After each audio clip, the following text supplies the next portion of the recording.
Rahil was a man who built his life from nothing. He started as a worker in a small workshop, saved every coin, worked extra hours, took careful risks, and slowly moved toward success. Years passed, and he became one of the wealthiest men in his city. People called him a millionaire, but he never carried himself with pride. He lived with calm habits, followed a simple routine, and respected the quiet life he had created. For a long time, Rahil lived alone in a big house. It had tall windows, polished floors, wide rooms, and long hallways where every sound echoed. Many people believed he enjoyed this lifestyle, but only he understood how lonely the silence felt. He wanted warmth. He wanted a family. He wanted someone who would bring life into the empty halls. Then he met Myra. Myra was gentle, soft-spoken, and carried kindness in her eyes. She worked at a small community center where she helped children learn basic reading and drawing. People liked her because she treated everyone with care. When Rahil met her for the first time, he felt a strange calm spread through him. She did not judge him for his wealth or success. She spoke to him like he was an ordinary person. He liked that about her. After months of meeting, talking, and understanding each other, they got married. Myra came into the marriage with two small twins, Erin and Nia. They were 3 years old. Erin had curious eyes, always looking for something new. Nia held a shy smile that appeared whenever someone she trusted looked at her. Rahil accepted them warmly. He even decorated a special room for them before the wedding. He placed soft beds, painted light colors on the walls, and filled shelves with gentle toys. He hoped this new family would fill the quiet space in his heart. At first, everything seemed perfect. Myra brought new energy into the house. She woke early every morning, cooked simple meals, cleaned the rooms, arranged flowers near the windows, and talked to the twins in a loving voice. Rahil enjoyed watching her. He often stood at the doorway while she told stories to the children. She always spoke slowly, as if every word she said had meaning. Sometimes Rahil would return from meetings and find the twins running around the garden while Myra sat under a tree, watching them with warm eyes. The sight always softened him. He believed that life had finally given him the peace he deserved. But beneath Myra's quiet smile, there was something he did not understand. She carried a sadness she never showed openly. She sometimes stared out of the window for long moments. Other times she held the children close as if she feared losing them. Rahil noticed these moments, but he never forced her to talk. He believed she would share her past when she felt ready. One morning, everything changed. Rahil usually woke up after sunrise, but that day he opened his eyes earlier. He felt restless, though he did not know why. The sky outside was still pale. The house was silent. He expected to hear Myra in the kitchen or humming softly while preparing breakfast, but he heard nothing. He stepped out of his room and walked down the hallway. His footsteps echoed more than usual. As he approached the staircase, he heard faint splashing. It was coming from the children's bathroom. The sound was unusual because Myra always bathed the twins after breakfast.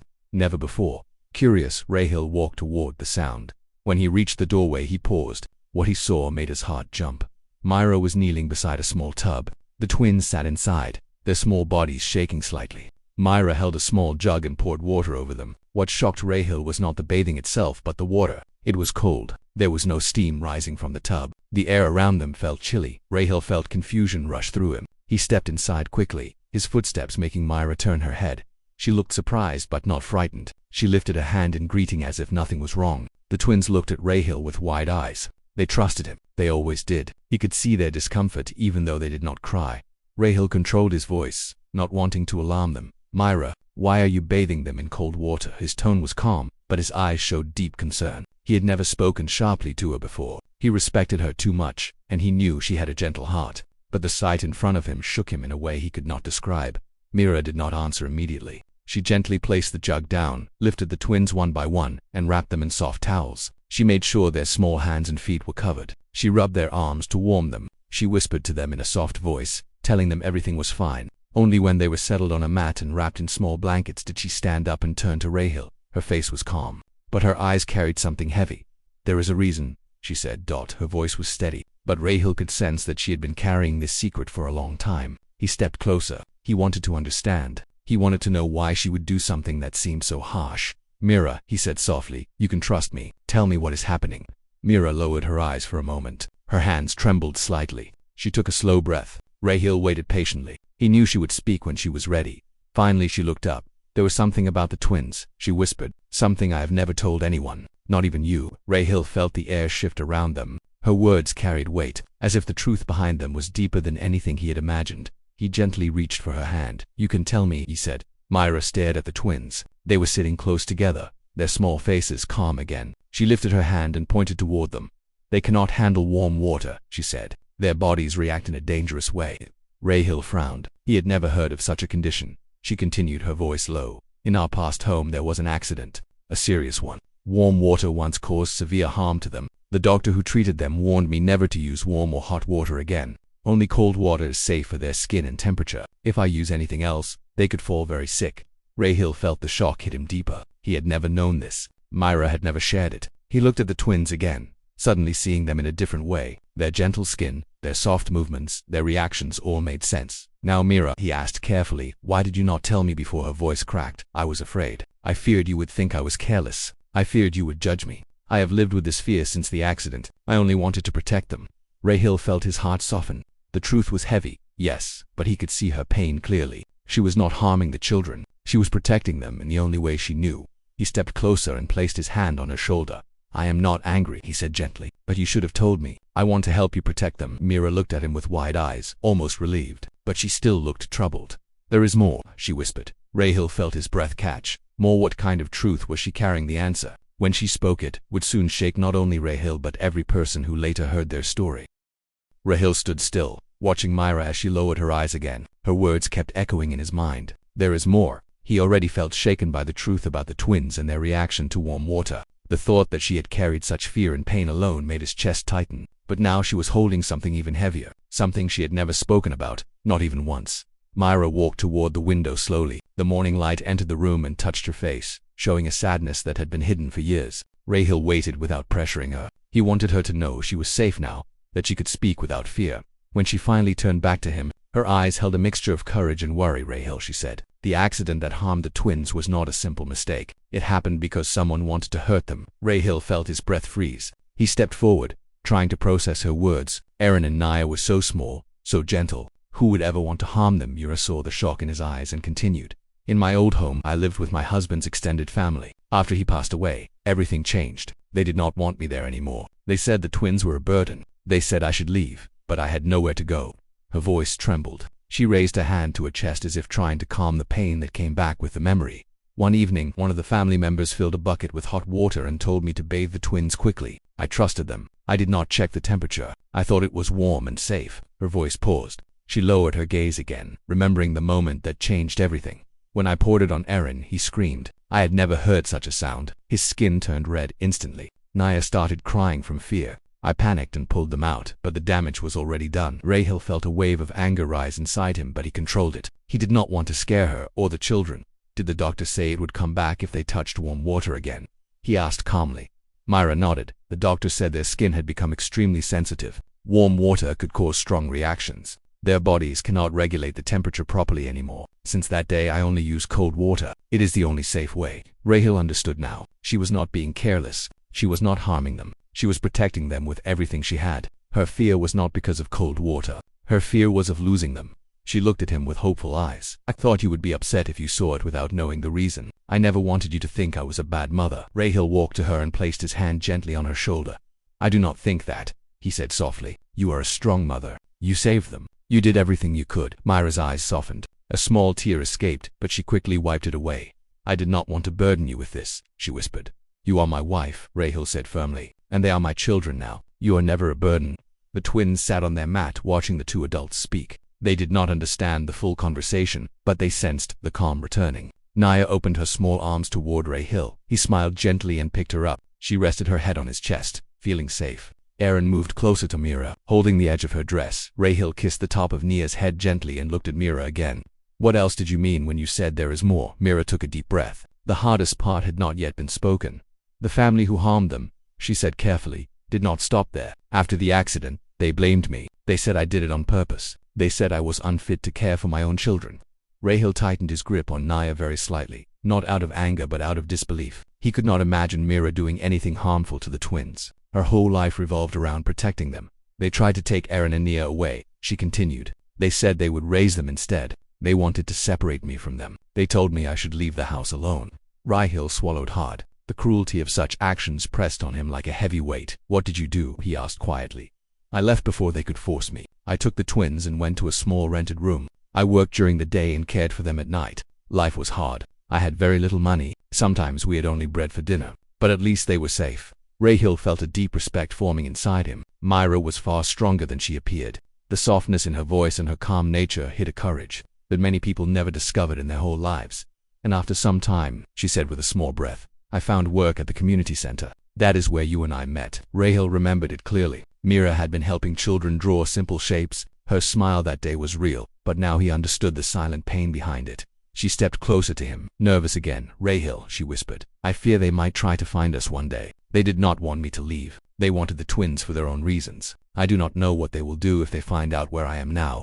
Rahil set Nia down gently on the mat, then took Myra's hands in his. They cannot hurt you here, he said with steady confidence. No one will take these children from you. You are safe in this house. They are safe with us. Myra looked relieved, but her shoulders still carried a quiet tension. The past was not something she could forget. Easily Rahil looked at the twins. Aaron was now playing with a wooden toy car. Nia held a small yellow blanket and smiled at him. They trusted him, and now he understood the responsibility he carried. He turned back to Myra. From now on, he said, you will tell me everything. You do not have to hide your fears. We will face them together. Mira nodded slowly. I will try, she said softly. Rahil smiled gently. Good. And if anyone from your past tries to come here, I will be the one to meet them at the door. Not you. Mira exhaled deeply, as if a heavy weight had lifted from her heart. But right then, as they stood in the quiet room, a sound echoed through the house. A sharp knock on the front door. It was firm, loud, and repeated with intention. Rahil and Myra froze. The twins looked up. Startled, Rahil stepped toward the hall. Myra reached for his arm. Who could it be at this hour? She whispered. Rahil kept his eyes on the door. I will see, he said calmly. He walked forward, unaware that the truth behind that knock would begin a storm that would shake the entire family. The loud knock echoed through the house again. Rahil paused mid-step as Mira held her breath. The twins, sitting close together on the floor, looked toward the hallway with wide eyes. They did not understand what was happening, but they felt the tension rise in the air. Rahil moved toward the front door with steady steps. He did not want Myra or the children to feel afraid, so he kept his posture calm. Myra stood behind him in the hallway, her hands slightly shaking. Every sound made her shoulders tense. For a moment Rahil wondered if this knock was connected to the past she had shared with him. The knock came again, firm and urgent. Rahil reached the door and opened it slowly. Standing outside was a middle-aged man named Imran, the caretaker of Rahil's office building. He had a worried expression on his face and held a folded paper in his hand. When he saw Rahil, he nodded quickly. Sir, I am sorry for coming so early, he said in a rushed voice. But this letter arrived at the office door. It is marked with your home address. I thought it must be important. Rahil took the envelope. The handwriting on it was unfamiliar. He thanked Imran for bringing it and assured him everything was fine. Imran left after a respectful nod, but Myra still looked uneasy. Rahil closed the door quietly and walked back to her. He handed her the envelope. She looked at it, then slowly shook her head. I have never seen this handwriting before, she said softly. Rahil opened the letter carefully. Inside was a single sheet of paper. The message was short but carried a strange feeling. We know where you are. We have things to discuss. We will visit soon. There was no name, no address, no details. Just those words. Mira's face turned pale. Rahil saw the fear gather in her eyes. Do you think this is from your past family? Rahil asked. Mira shook her head again, unsure. I do not know. It might be, but the writing does not match anyone I know. Rahil placed the letter on the table. His voice remained steady. Whoever sent this, he said, they will speak to me first. You do not need to worry. Myra nodded, but her heart still felt heavy. The fear of losing her children was something that had lived inside her for years. Even a small hint of danger brought that fear back. Rahil picked up the letter again. The message did not say when they would come. It simply warned of a visit. He folded it and placed it inside a drawer. He decided not to let the worry spread through the house. He wanted to create a safe environment for Mira and the twins. He turned to Mira gently. Let us eat breakfast. The children need calm, not fear. Mira understood. She walked to the kitchen, trying to clear her mind. Rahil helped her prepare the meal. The twins sat at the small table, swinging their feet and waiting patiently. Their innocence filled the room with a soft warmth. Rahil leaned down to place a plate in front of Aaron and smiled. After breakfast, Mira took the twins to the garden. She watched them chase butterflies and pick tiny flowers, but her mind kept returning to the letter. Rahil joined her after making some calls and checking security around the house. They will not enter without my permission, he assured her. She gave him a small smile. His strength made her feel less alone. As the day passed, the tension slowly softened. Mira tried to focus on the children. She told them simple stories, played with them under the shade of the tree, and guided them through drawing shapes. Rahil watched her from a distance. The sunlight touched her hair and made her look peaceful, but he knew her calm was delicate. One unexpected event was enough to bring the fear back. He wanted to protect her. He wanted to protect the twins. His home had finally become a place of warmth, and he would not let anyone disturb that later. In the afternoon, Rahil decided to check the neighborhood quietly. He walked around the street and spoke to a few neighbors. No one had seen unfamiliar faces or suspicious activity. That gave him a little comfort, but the message still sat in the back of his mind. Someone knew their address. Someone wanted to visit. He could not ignore that thought. When he returned home, he saw Myra sitting on the sofa with the twins on her lap. She looked tired but calm. Rahil sat beside her. "Are you feeling better?" he asked softly. "Yes," she whispered. "But I keep thinking about who wrote that letter." Rahil placed his hand over hers. "We will find out, and we will face it together." The next few days passed with quiet tension. Every time the doorbell rang, Mira's heart jumped slightly. Rahil always answered first. Sometimes it was a delivery boy, sometimes a neighbor, sometimes a friend visiting. Each time Myra relaxed a little more. But the worry never fully left. On the fourth morning after receiving the letter, the doorbell rang again. This time the sound was longer than usual. Rahil got up immediately and walked to the door. Myra followed him, standing a few steps behind. When Rahil opened the door, he found a woman standing outside. She looked tired and worn out, as if she had traveled a long distance. Her clothes were simple, and she held a small bag. She looked at Rahil with cautious eyes. "Is this the home of Myra?" she asked. Rahil did not answer right away. He studied her face. She did not look threatening. She looked anxious. "Who are you?" he asked firmly. The woman lowered her head for a moment, then lifted it with a deep breath. "My name is Sana," she said. "I know Myra from before. I came because she is in danger. Someone is looking for her." Rahil felt the air grow colder. Mira stepped forward slowly. When the woman saw her, her eyes widened with relief. "Mira," she whispered, "I finally found you. I have been searching everywhere." Mira's hands shook slightly. "Sana," she said with surprise, "how did you find my address?" Sana stepped inside after Rahil allowed her. She placed her bag on the floor and sat down with tired legs.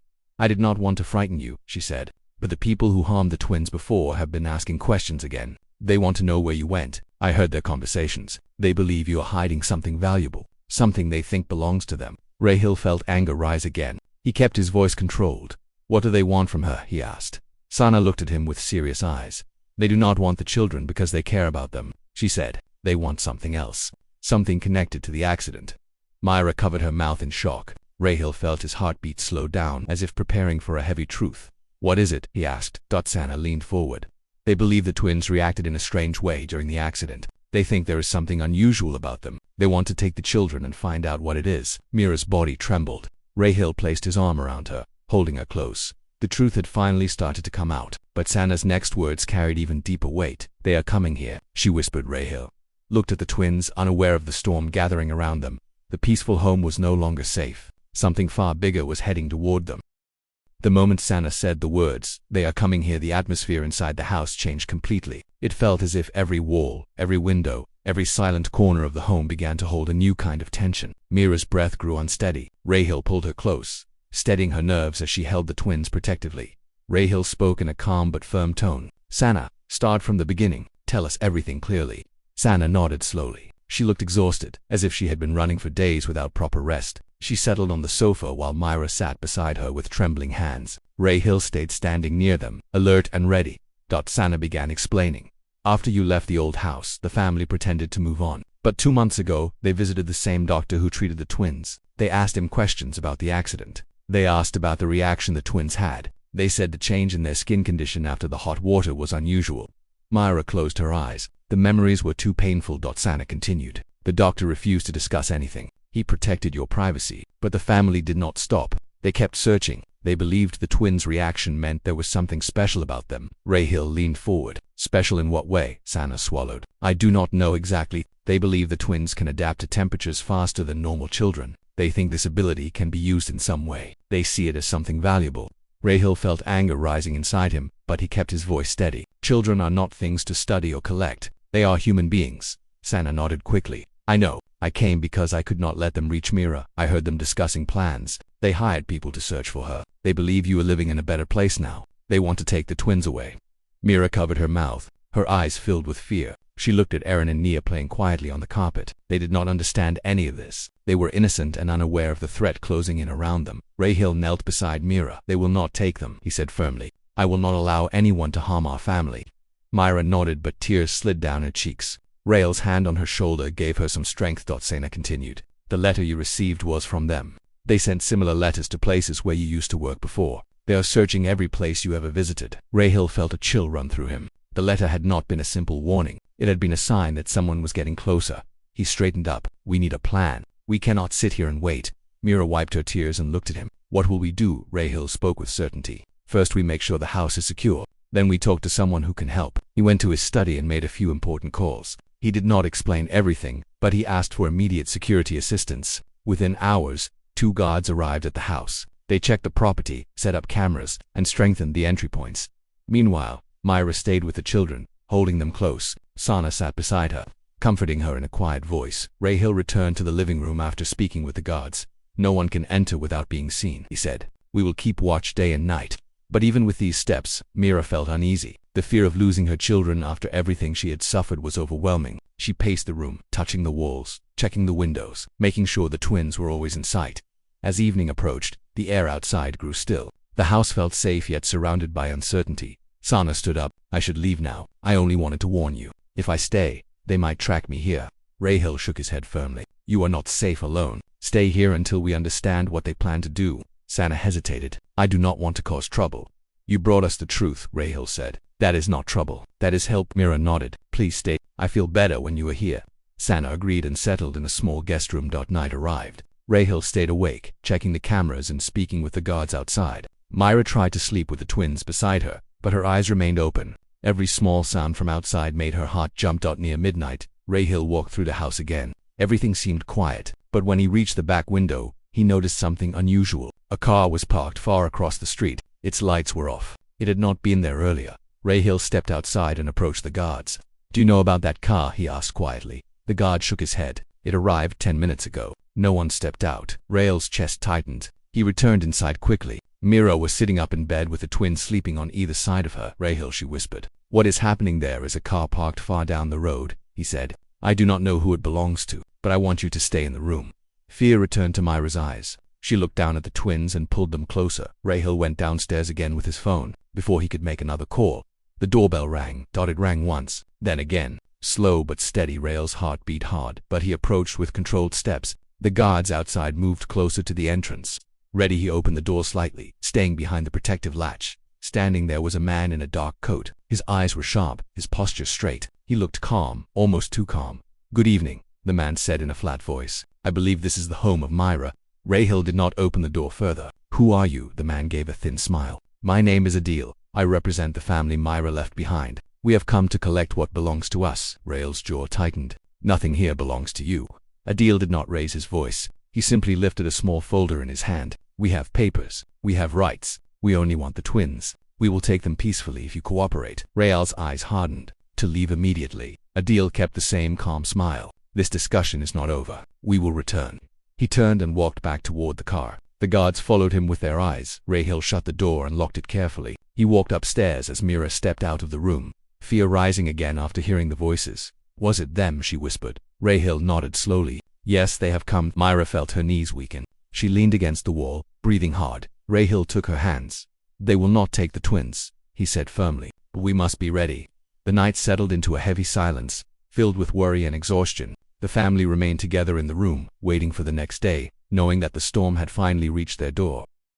The hearing room was full. Sunlight entered through tall windows, but the air inside felt tense. People sat in rows, waiting to hear the final truth. Reporters, neighbors, and even people who had never met Rahil and Mira had come. They all wanted to know the real reason behind everything. They wanted to know why Mira had bathed the twins in cold water that day, and why so many strange events had happened since then. Rahil sat beside Mira at the front. He held her hand gently. She looked calm, but her eyes carried a long story of pain and strength. The twins were at home with a sitter because Rahil wanted to protect them from the noise and attention. Myra was thankful for that because the children did not deserve to be caught in a mess caused by adults.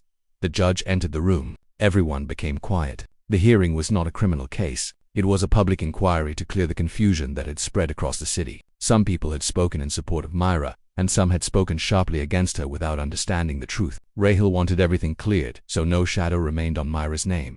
The judge nodded at both sides. The first person to speak was a woman from the neighborhood who had come the day Mira bathed the twins. She claimed she saw something unhealthy and felt it was right to report it. She stood, adjusted her shawl, and began to speak. I saw the children in a cold bath. I was scared for them. I thought something was wrong. I did not want them to suffer. Her voice was steady. She did not seem to hate Myra. She simply believed she had done the right thing. Myra listened quietly. There was no anger in her eyes, only understanding. She knew the woman had misunderstood. but she also knew that misunderstanding was rooted in concern for the children. Next, Rahil stood. People leaned forward, waiting to hear him. He was a respected man. His words carried weight. He looked toward the judge and then toward the crowd. I was shocked too when I first saw the cold water bath, Rahil began. I was confused because I had never seen such a thing. But I asked Myra for the truth. She told me about her past. She told me about the camp she lived in and the lack of medicine. She told me how she saved her own children by learning methods from the elders there. I realized that I never understood what she had survived. Rahil paused. The room remained silent. Myra never harmed the children. She protected them. Every action she took was out of love. I am angry at myself for not seeing her strength earlier. She carried all the pain alone because she did not want to burden anyone. Some people nodded. Some lowered their eyes, feeling guilt for judging her too fast. The judge called Myra to speak. She stood slowly. Her hands were steady even though the room was full of eyes watching her. She took a deep breath and looked at the crowd. I never wanted trouble, Myra said softly. I never wanted anyone to think I was hurting my children. My life before marriage was hard, and sometimes I still carry fear. I wake up worrying if something might go wrong. When the twins were sick in the camp, I was told only one thing could save them. Cold water made their bodies fight the fever. It worked. It may not be needed now, but that day when I saw the fever rising fast, I reacted with old memories. I did not think clearly. My heart only remembered danger. Her voice trembled slightly at the last sentence, but she held her calm.